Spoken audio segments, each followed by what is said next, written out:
Hello everyone, welcome to today's Sky Racing News, and we're building up now to the Randwick Guineas, the big feature race in Sydney on Saturday, and it will be a really strong lineup. Looking forward to seeing the Autumn Sun again. He certainly hasn't gone backwards off his recent work, but also looking forward to seeing Nikita Jane, also Fundamentalist for Sam Clipperton, Madison Counties over from New Zealand. Gee, it's a strong competitive race. It may have a bit more than a dozen runners when the final field comes out tomorrow. Certainly Nikita Jane and has come through Saturday really well. We'll probably do a little bit of work tomorrow, but is ready and at this stage expected to line up. As I say, Eldorado Dreaming, doubtful unless it rains. Miss Fabulous is the one that could back up for Chris Lees. The other Group 1 on Saturday at Randwick is the Canterbury Stakes, and Ardrossan is over from New Zealand for Stephen Marsh. Had a little bit of a campaign for Mick Price, had an irregular heart rate there in a couple of runs. It's been treated for that.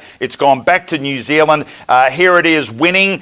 Recently it ran third to Melody Bell, which is good form. It obviously gets a big step up for Waikato Stud on Saturday into a Group 1, the Canterbury Stakes. But the horses travel well, and at this early stage, all set to line up on Saturday is Drossen.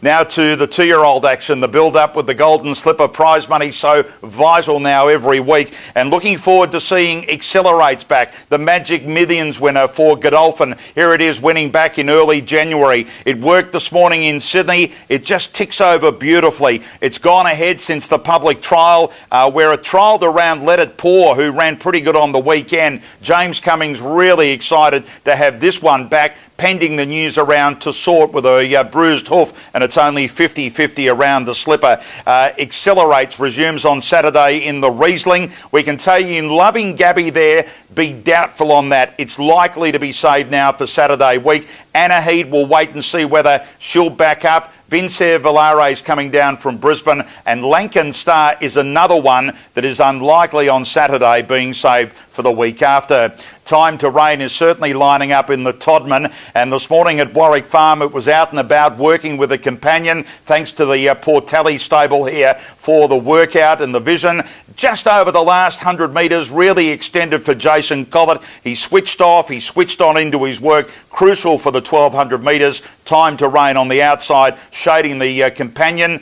Dubious is going to be Sam Clipperton. Bivouac really worked nicely this morning, and the likes of McLaren, Strasbourg and Rome, they're dual acceptors for Snowden Racing going towards the Black Opal as well. The dual Everest winner Red Zell is back on Saturday in the Challenge Stakes, and Paul Snowden, the co-trainer, saying this morning there's a real big buzz around seeing Red Zell back. Here's the recent trial, wearing the famous red blinkers that we've seen to those big glories at Randwick. Really extended nicely here, and look, they've been thrilled by his preparation. A small field that will be in the Challenge Stakes, and he's the dominating favourite at this stage for the race at $1.70 over Estajab and Ball of Muscle. And finally, in our Sky Racing News, the news is that Singapore-based Michael Rodd is going to be riding in Sydney at least twice during the carnival. He'll be riding Land of Plenty Saturday week in the Ajax at Rose Hill, and then hopefully in the Doncaster Mile, where it's got 55 kilos.